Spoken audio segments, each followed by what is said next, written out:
wrong place at the wrong time. Good morning, recruiting gym junkies. I hope you're well. Today I'm here with Andy Hallett, the man that did all the dirty jobs in S3 for 20 years. So I'm not sure what that means.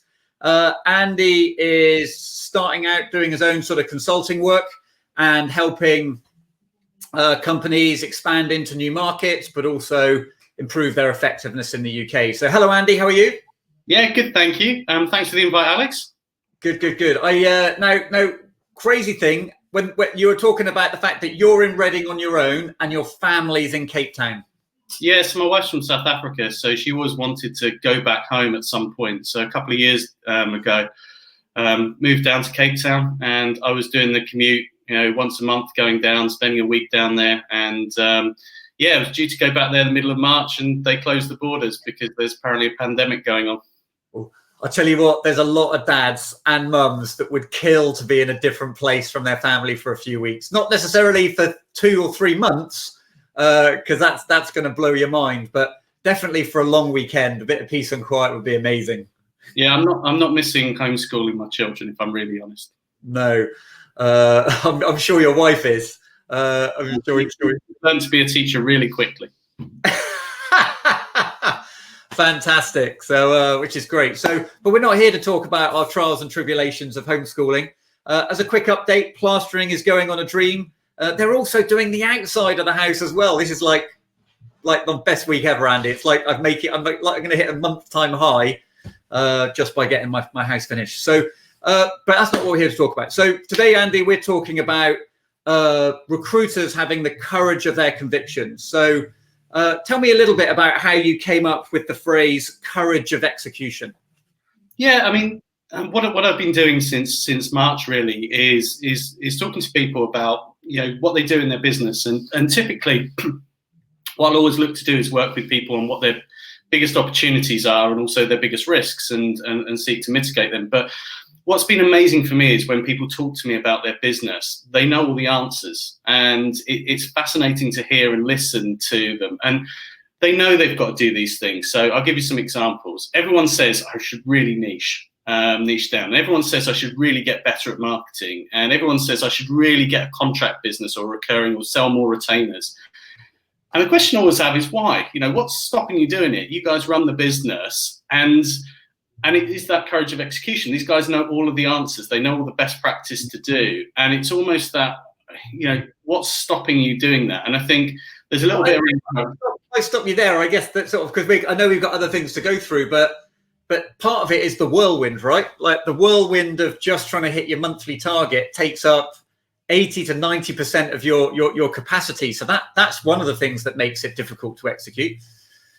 Yeah, and that's the real challenge. One of the things that I found when I was working in an ops/commercial role at S3 was that something, if it came in and you were taken by surprise by it, it took you a lot longer to fix than if you'd have sorted it out the week before. So it's one of those things that, when the whirlwind hits, can you run through that because you're very organized? And the second point I'm saying is there's no better time to almost do that than now, simply because there's not as much jobs on. It's a time potentially to, we all know that, that the challenge is it's time to get close to those customers. It's a time to really understand what value you're adding. And, if you're going to make those changes and have that courage of what you need to do to get to your end point of your business, now's really the time to do it. Yeah. And I guess sort of I think another thing that stops you doing that is your comfort blanket. I remember when I left Robert Half, one of my sort of visions was to do a lot more outside of recruitment. You can see I've got my book there that I wrote. That was sort of part of that vision. But yeah, I'm still here doing a daily stand-up about recruitment. And part of my brain's like, do the heavy lifting, go and build something new. And the other half is, it feels quite nice. People like me. I'm quite good at what I do. And there must be an element of that comfort zone and almost fear of the legwork that's to come.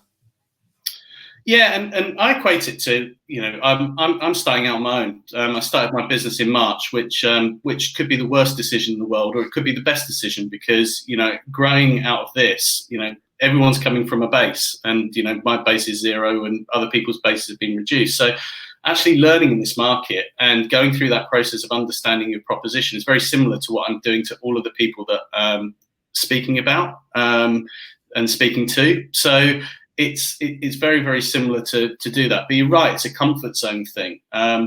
It's and for me, it's coming out of a 20-year association with a firm.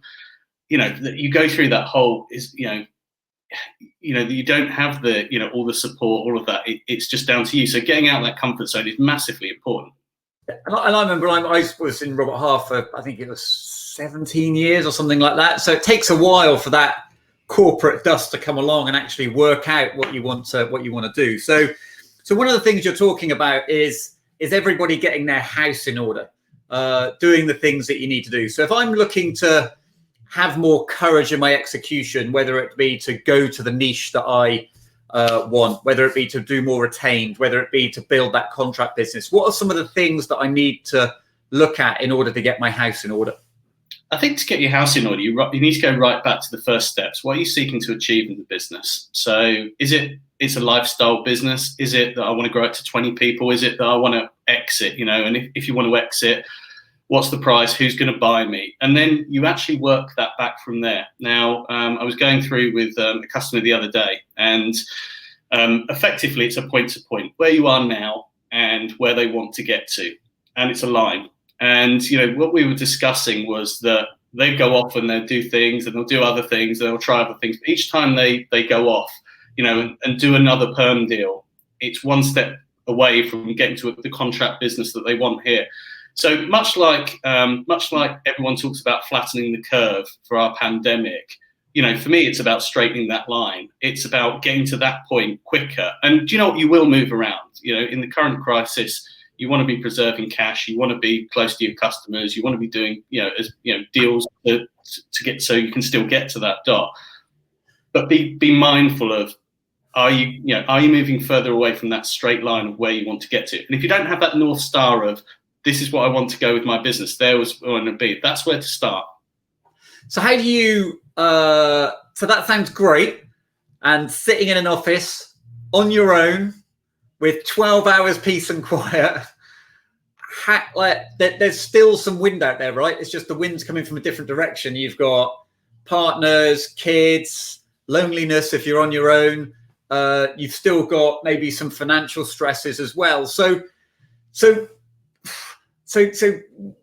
how do you deal with that? What would your suggestions be? Because you're talking to me. I mean, we're doing the similar thing. I'm trying to move the gym purely to an online medium, and that's still challenging, right? I'm not as far forward as I thought I would have been after 7 weeks, but there seems to be some sort of noise going on. A really good technique is to interview yourself. So Intel did in 1985. So they're in the memory business, and the memory business was collapsing. So it's getting cheap, and they had a very small processing unit. And actually what happened was the CEO and chairman at the time said, we're losing money hand over fist. We're going to get fired by the shareholders. And what's going to happen is a new CEO is going to come in. They're going to look around and say, we've got to get out of memory. So basically they said, before we get fired, let's fire ourselves. We'll walk out the building. We'll come back in and we'll take the decision the next guy will take, because that's the next logical decision. So typically, if you were to coach yourself and ask yourself those questions, what would you do? And I would interview yourself. And if you can't say where this business is going, what you want it to be, then you need to work that out. You need to formulate that. So, and write it down. Yeah. Okay, that's good. This is like personal coaching for me, because I'm there thinking, like, a part of me is getting distracted because I'm a world-class procrastinator. I've always thought about, like, there should be a world championship for procrastination, but I haven't really got around to it yet. Now, Simon said that courage and conviction is great, but how does this work with what is now likely to be a reduced workforce? Surely executing that courage of conviction takes resource. It does, and when you start your plan, it's your choice, okay? And actually, you can use this time to understand what that plan will be. And you might start your plan in 3 months, you might start it in 6 months, but most people haven't got. I genuinely feel most people haven't got that sort of plan of where to go. And actually, the first stage is saying, well, if I did have that resource, what would we do?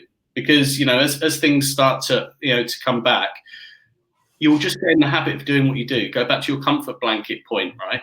There's when is the best time to start?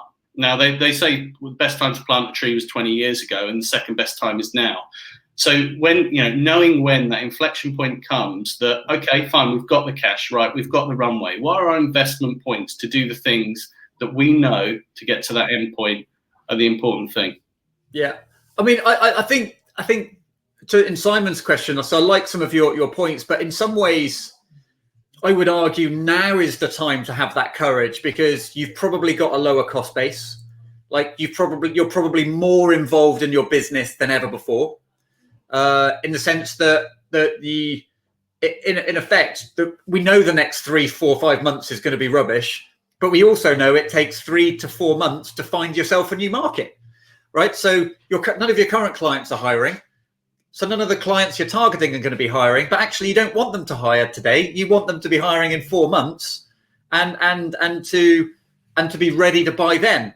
And in some ways, what I'm finding is I'm trying to hang on to the old too much, rather than, as you say, go, right, okay, right now, like no one's filling jobs. So now is the time to pivot, because even if we don't make a placement for another 8 weeks, we've got 8 weeks of BD and building a network that we wouldn't have if we started picking up jobs and we were working business as usual.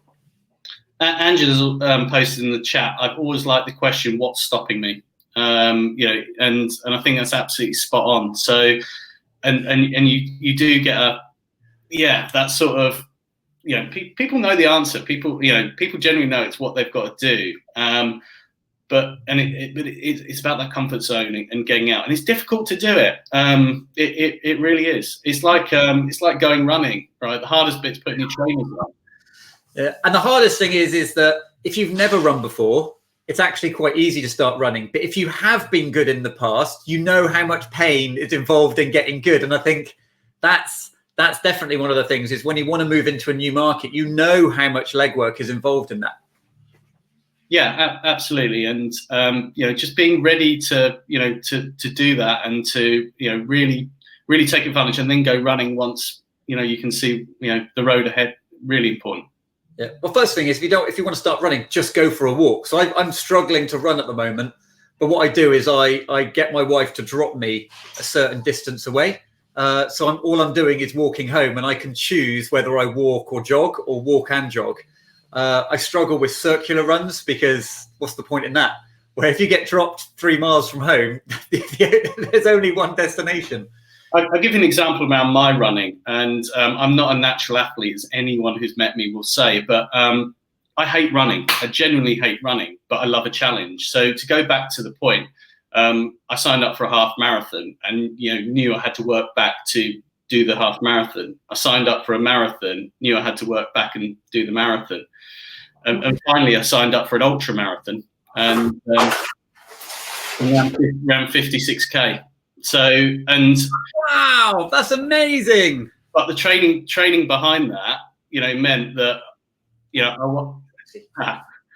Sorry, mate. Basically, I'm also trying to flog stuff at the moment as well. So someone's just turned up to pick up a blind. Can you believe it? No, good timing. But yeah, running that, you have to work back to get that objective, because you're basically working back to that moment where you cross the finishing line, having run 56K in 6 hours. All right, Andy, I am going to plan today. You're going to be logging on tomorrow, and I am going to plan today. And Angela's on, and she will check I plan too. We've got time for a couple of quick questions. So Simon said, what's your thoughts on M&As as you go through this evolution? Is that not a quicker route to pivoting? It is, if it's in line with what it is you're looking to achieve, and you're very clear on, if you're buying something, what are you buying, why are you buying it, and what does it give you don't have? And, also as well, will you kill what you buy? In sense, right, you're buying capability generally you don't have, but have you got the culture, have you got the leadership, have you got the courage of your convictions to support that purchase? Yeah, and that's a whole different ballgame, isn't it? So, Andy, where can everyone find you? Generally on LinkedIn, I'm there. I've got to have the courage of execution and build my own website at some point. I've been putting it off, so but currently I'm on LinkedIn. I'm part of a few of the membership groups as well. So, generally been doing quite a lot with the members only guys. And anyone wants to hit me up, it's andy@rexband.com. Fantastic. Well, nice to see you. And I'm sure our paths will cross again. You're welcome as a guest anytime. It's been great to have you. So thank you very much. See you soon. Thanks, mate. Take care. Bye.